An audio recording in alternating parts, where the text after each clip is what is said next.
I was just realizing while I was making my last video that I did not make a video talking about Nosferatu, which is so strange because I was really enjoying myself as I sat through this film, but it was just really late when I finished it. I didn't really want to talk about it just like when I finished it, and it's been a while now, like a couple of days, in fact, maybe a week.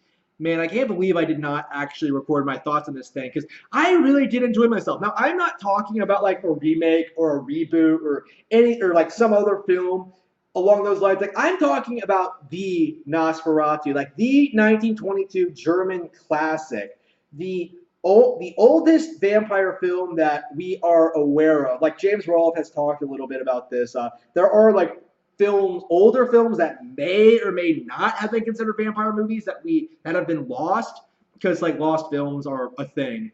So Nosferatu is the lost oldest vampire film that we know of. And I've recently had the pleasure of sitting through and watching it, like from start to finish. And that movie, in spite of how old it is in like a lot of ways, in spite of like the weird changes from like the original novel, it is like very much an adaptation from Dracula, at least the first part of it is. It's so strange. Like the second half, like once they leave the castle, it's like it becomes its own thing. But the first part is very much an adaptation of Dracula.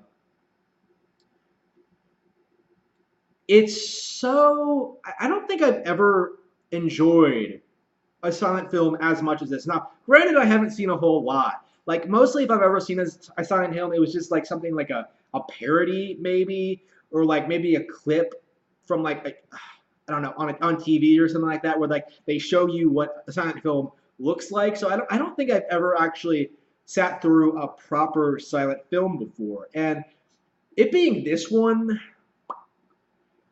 I will not say that like I was scared of this film. I think my standards are a bit like too modernized for that, but I definitely did appreciate and respected like everything they did with it, from like the characterization, the the design of the creature, like some of the images they came out with, like that image of well, not the image of him climbing up the stairs. Actually, I did not like that one too much. Like maybe that was too overhyped for me.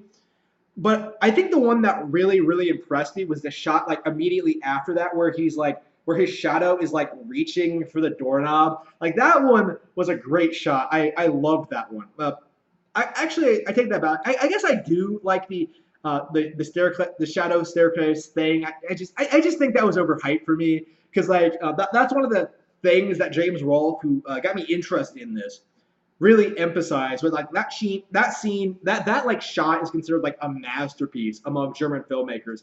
And I guess I can see why. Like it's a great shot, great shadows, great use of shadows, creepy design where he's just like going up there. In general, I I found, again, this is why I shouldn't wait like an entire week before talking about something because I can't just spit out exactly what I thought about it. But I guess I'll just tell you that I enjoyed it a lot. Dracula was great. Silent films. I guess this is a product of an era, but this is like the thing I noticed going into this is that like silent films have this tendency to have their actors like really, really emphasize what they're doing. Like I would almost call it overacting, but it's kind of hard to really criticize them for that because it's a silent film. They have to like show people what they're feeling and stuff like that. So you have like the protagonist Hutter. Like they changed his name. It's not Harker. It's Harder. It's Hutter. Okay, different enough, I guess. You have Hutter, who's like always smiling all the time. It's just so ridiculous. You have his ugly ass wife, who is really ugly, by the way. Uh, I was just like, I'm sorry, sorry for like I'm an actress, from 100 years ago. I'm sure she was trying her best, but I did not find her appealing at all. Um, you have these characters, right? They just overact. You have the general Dracula plot where Hutter is tasked with going to Transylvania or Romania or wherever, going there and selling Dracula his house. So Of course, Dracula does all this creepy ass shit, like just being Dracula and stuff like that. Hutter gets scared. He's locked into the castle. Like Dracula reveals his true colors. Um, Hutter escapes, and then shit goes down basically. Uh, Hutter's boss is like hypnotized. Like for some reason, Hutter's boss in this is like the Renfield character, so he's like insane and like Dracula's servant stuff like that. I don't know how the fuck old this guy is, but he has to be like the most athletic old man I've ever seen in my life. He's like jumping all over the place. He's like climbing up stuff. He climbs up buildings. He climbs up like prison walls. He does like all the like he hangs off of like light posts. Like what the fuck?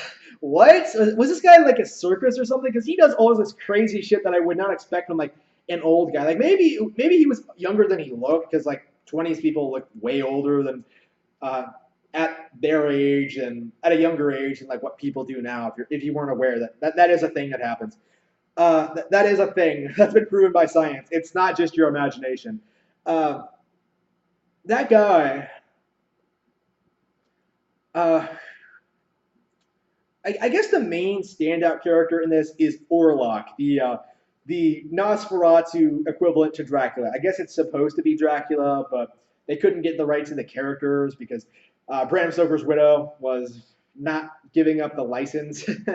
So you have Orlok, right? And I guess Orlok is the guy who steals the show because I would say all my favorite scenes involve him in some way. Like where he's having dinner with Hutter, where he like greets him at the door.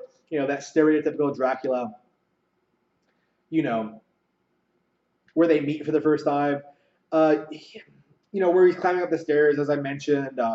Where he's staring at the girl through the window. Yeah, yeah. Here's the thing about like Hutter and about Nosferatu is that these guys, Hutter is selling Dracula a house that's directly across the street from his. So Orlok, or Dracula, or whatever the fuck you want to call it, Orlok is like on the way, but like explicitly, they make this really explicit. Orlok is on the way to fucking prey on Hutter's wife. Hutter is selling him like a fucking house. So the wife, I can't remember her name. Should I just call her Mina? Like I probably should, but I can't remember her fucking name. Like in this version, Mina, I guess, is like being hypnotized by Dracula like before he even leaves, and then he does, and like he moves in with no trouble, and then he just like stares at the window at her and does this weird thing, and then like comes in to get her, and for some fucking reason, Orlok has the brilliant idea of coming to attack her in like immediately before the sun rises. So Nosferatu enters the fucking room, and then like the sun comes in through the window and kills him. Like that's how they kill Nosferatu. Like the sun comes in and kills him. Like just like that. Like did he not consider that? Did he think that like it would, the sun would cast a shadow over where he was? Did he think that like did he not set his clocks properly? Is that it? Did he think it was like early evening? Did he think he had plenty of time to like prey on that bitch and leave? Like I don't know, have a glass of wine and then fuck off. I don't know what the fuck he was thinking. Like, but apparently he wasn't. Apparently he didn't realize that the sun was coming up, and that fucking killed him. And that should have been such an anticlimax. But for such an old film, literally the first of its kind. I believe this is the film that established that like sunlight kills fucking vampires. Nosferatu, I still enjoyed myself in spite of like everything that was so primitive and antiquated about it.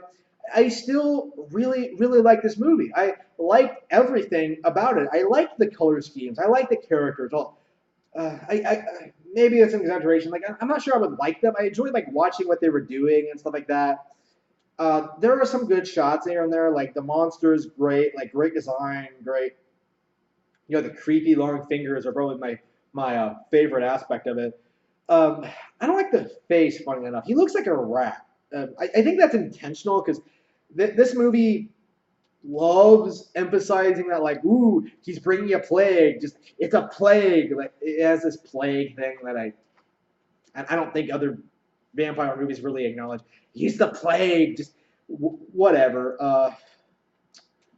I I doubt this is going to be like my favorite silent film because again, this is like my first ever. Really, I'm sure there's some like other great stuff I would like. I just haven't really really gotten into like really old movies. like I just think silent films are too old for me. I don't really appreciate film enough to watch a ton of them, but I did. I mean, I appreciate film, obviously. I just meant that I don't want to. I'm not like an expert or like am particularly interested in like watching all the old silent classics or anything like that. I just feel like, yeah, I enjoyed myself. Um, Great film, great like shadows, great use of shadows, great monster, great overall attempt, well, great overall take on the character, and like a fine adaptation in general. It has the distinction of being the first that we know of, so I guess I can't be too hard on it, even if I did want to rail on it. But I don't think I do. I really did enjoy it. Like I liked the shots. I liked everything about it. There were no real problems with it. It was perfectly enjoyable. Nosferatu is something to check out if you're a fan of vampires or Dracula or silent films in general. It's probably something that everyone should at least think about seeing.